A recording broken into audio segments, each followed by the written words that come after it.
जुनको फुरुता 17 साल की एक खूबसूरत और मासूम सी लड़की के साथ ऐसी हैवानियत की गई जिसे सुनकर आपकी रूह कांप जाएगी। इस लड़की के साथ 100 लड़कों ने दरिंदगी की सारी हदें पार कर दी। उन्होंने 44 दिनों तक उसे एक कमरे में नंगा करके कैद रखा और लगभग 400 से भी ज्यादा बार उसके साथ रेप किया गया एंड उसके बॉडी के साथ आप सोच भी नहीं सकते इतना टॉर्चर किया गया। तो कहानी की शुरुआत होती है जापान की सैतामा शहर से, जहां जुनको फुरुता नाम की एक लड़की रहती थी। वहां पढ़ाई में होशियार और बहुत ही ज्यादा खूबसूरत थी। जुनको पढ़ाई के साथ साथ पार्ट टाइम जॉब भी करती थी क्योंकि उसे अपने सपने पूरे करने थे। जुनको के स्कूल में हिरोशी मियानो नाम का एक लड़का पढ़ता था जिसका उठना बैठना वहां के फेमस गैंगस्टर के साथ था। तो हिरोशी मियानो जो कि गैंगस्टर का एक मेंबर भी था, वो जुनको को बहुत ही ज्यादा पसंद करता था एंड एक दिन उसे मौका मिला तो उसने जुनको को प्रपोज कर दिया। लेकिन जुनको को अपना कैरियर बनाना था, इसीलिए उसने उसे रिजेक्ट कर दिया।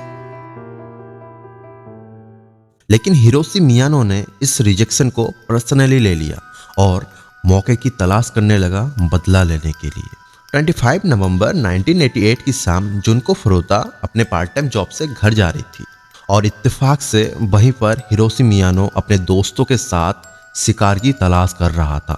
एक्चुअली ये लोग दरिंदे थे, लड़कियों को उठाकर उनके साथ रेप वगैरह करते थे। फिर अचानक हिरोशी मियानो की नजर जुनको फुरुता पर पड़ी जो अकेले उस सुनसान सड़क से घर लौट रही थी। एक्चुअली हिरोशी मियानो को जुनको से बदला लेना था, तो उसने सडनली एक प्लान बनाया। उसने अपने दोस्तों से कहा कि तुम लोग जाके जुनको को छेड़ो, मैं बचाने आऊंगा, जिससे हम दोनों के बीच में ट्रस्ट बिल्ड होगा और मैं उसे ऑफर दूंगा कि चलो मैं तुम्हें घर तक छोड़ के आता हूँ एंड देन मैं उसे अपने बातों में फंसाकर होटल रूम में ले आऊंगा, जिससे हम लोग अपनी हवस को मिटाएंगे और मैं अपने बेइज्जती का बदला ले लूंगा। एंड यू नो व्हाट, बिल्कुल ऐसा ही हुआ। हिरोशी मियानो ने सबसे पहले जुनको को पास के गोदाम में ले गया एंड उसने उससे धमकी दिया कि मैं याजुका गैंगस्टर का मेंबर हूँ, जो कि बहुत बड़ा गैंगस्टर था जिसके बारे में सभी जानते थे। तो अगर तुमने चिल्लाने या भागने की कोशिश की तो मैं तुम्हें और तुम्हारी फैमिली को मार दूंगा। एंड उसी रात हिरोशी मियानो ने जुनको को अडाची के एक होटल रूम में टैक्सी के थ्रू ले गया, जहां पर सबसे पहले उसने उसके साथ रेप किया। एंड देन हिरोशी मियानो ने अपने दोस्तों को कॉल करके इस पूरी घटना को बताया और बोला कि मुझे बहुत ही मजा आया अपने बेइज्जती का बदला लेके। एंड यू नो व्हाट, उसके दोस्तों ने जो बोला ना, उसे सुनकर आपके होश उड़ जाएंगे। तो आगे बढ़ने से पहले प्लीज चैनल को सब्सक्राइब कर दीजिए और हाँ, लाइक करना ना भूलिएगा। तो उसके दोस्तों ने कहा कि यार हम भी अपने हवस को मिटाना चाहते हैं। एंड देन अगली सुबह हिरोशी मियानो जुनको को उस होटल के पास में एक पार्क था वहां पे ले गया, जहां उसके 3 दोस्त अगुरा, मिनाटो और बतनबे इंतजार कर रहे थे। एंड देन उन लोगों ने जुनको को फिर से धमकी दिया कि अगर तुमने चिल्लाने या भागने की कोशिश की तो तुम्हारी फैमिली को हम मार देंगे। जुनको डरी हुई थी और उसे अपने फैमिली की बहुत ज़्यादा परवाह थी, इसीलिए वो कुछ कह नहीं पा रही थी और उन लोगों की बात ना चाहते हुए भी मानना पड़ रहा था।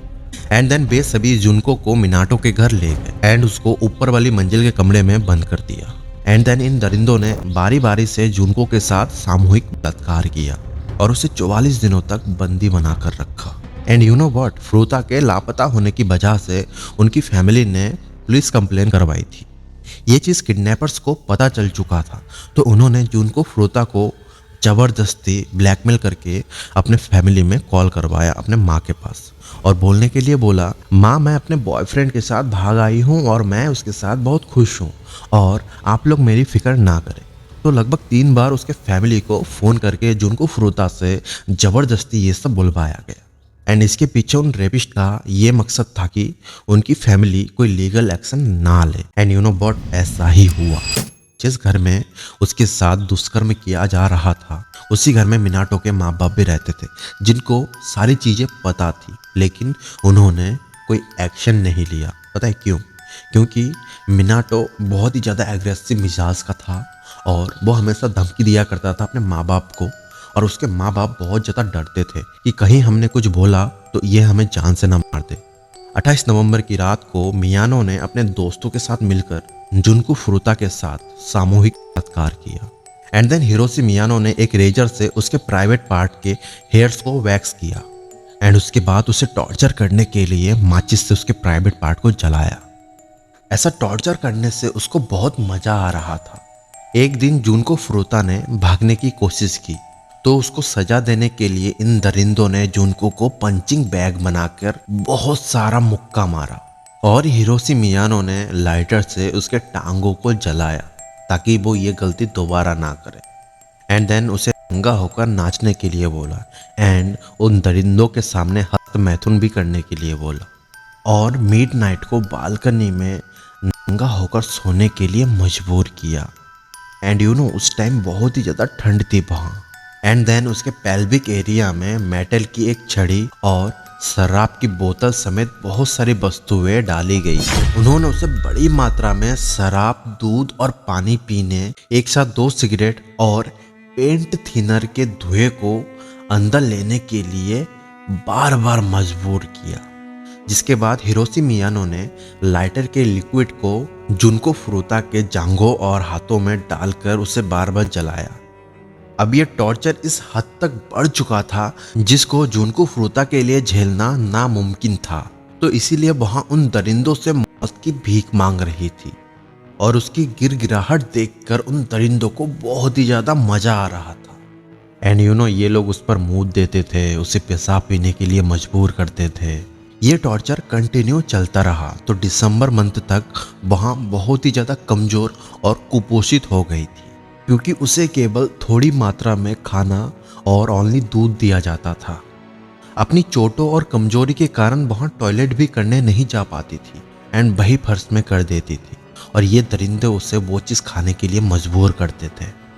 मारपीट इस हद तक हुई उसके साथ कि उसका चेहरा सूज गया था, मतलब उसे पहचानना लगभग नामुमकिन था। एंड उसके जो घाव थे वो सड़ चुके थे जिस पर कीड़े भी पड़ गए थे एंड उससे बहुत ही ज़्यादा दुर्गंध आने लगी थी। नाओ जुनको फ्रुता उन दरिंदों के लिए बिल्कुल भी अट्रैक्टिव नहीं थी एंड उनको जुनको से घिन आने लगी थी। 4 जनवरी 1989 को हिरोशी मियानो एक सट्टे में बहुत पैसा हार गया, जिसका गुस्सा उसने फ्रुता के ऊपर निकाला। उसने फ्रुता के पलकों पर 2 छोटी छोटी मोमबत्ती रखी और उसे जलने दिया एंड देन उसे अपने पेशाब पीने के लिए मजबूर किया। एंड देन जुनको फ्रुता को उठाकर फुटबॉल की तरह लात मारा एंड देन उन दरिंदों ने उसे मुट्ठी और डंबल से मारने से पहले उसके हाथों को एक पॉलीथीन बैग से ढक दिया ताकि बाहर ना फैले। एंड देन उस डंबल को उसके हाथों और पैरों में कई बार गिराया गया एंड लाइटर के लिक्विड से उस पर लगाया गया। वो बेचारी खुद पर लगी आग भी बुझा नहीं पा रही थी क्योंकि वहाँ पैरालाइज हो चुकी थी और ये हमला लगातार 2 घंटों तक चलता रहा, जिसके बाद सुबह 10 बजे फाइनली जुनको फ्रुता की मौत हो गई और उसे इस दरिंदगी, इस टॉर्चर से आज़ादी मिल गई। ये लोग पकड़े ना जाए इसीलिए लाश को ठिकाने लगाने के लिए इन्होंने एक प्लान बनाया। सबसे पहले लाश को एक कंबल में लपेटा एंड देन एक ट्रॉली बैग में भरा एंड देन उसको एक ड्रम में डालकर उसके अंदर कंक्रीट यानी सीमेंट एंड बालू मिलाकर उसको जमा दिया एंड उस ड्रम को एक कंस्ट्रक्शन साइड में जाके फेंक दिया। एंड देन इसके बारे में किसी को कोई खबर नहीं थी। Now you all are thinking that इस केस का खुलासा आखिर हुआ कैसे। Okay, I will tell you, बस थोड़ा सा बचा है, अंत तक बने रहिएगा। 1988 की शुरुआत में हिरोशी मियानो एंड ओगुरा को दिसंबर 1988 में 19 वर्षीय महिला का किडनैप और उसके साथ गैंग करने के जुर्म में गिरफ्तार कर लिया गया। जब पुलिस ने उनसे पूछताछ करी तो उनको लगा कि उन्हें जुनको फ्रुता के केस में अरेस्ट किया गया एंड देन उसने पुलिस को अनजाने में वो सब बता दिया कि 44 दिनों तक उसने और उसके दोस्तों ने साथ मिलकर जुनको फ्रुता की जिंदगी को जीते जी नर्क से भी बदतर बना दिया था और उसके साथ 400 से भी ज्यादा बार रेप किया गया था। एंड देन उसके लाश को कैसे और कहाँ फेंका था ये सारी चीजें उन लोगों ने पुलिस को बता दी। एंड देन 29 मार्च को ड्रम को बरामद कर लिया गया।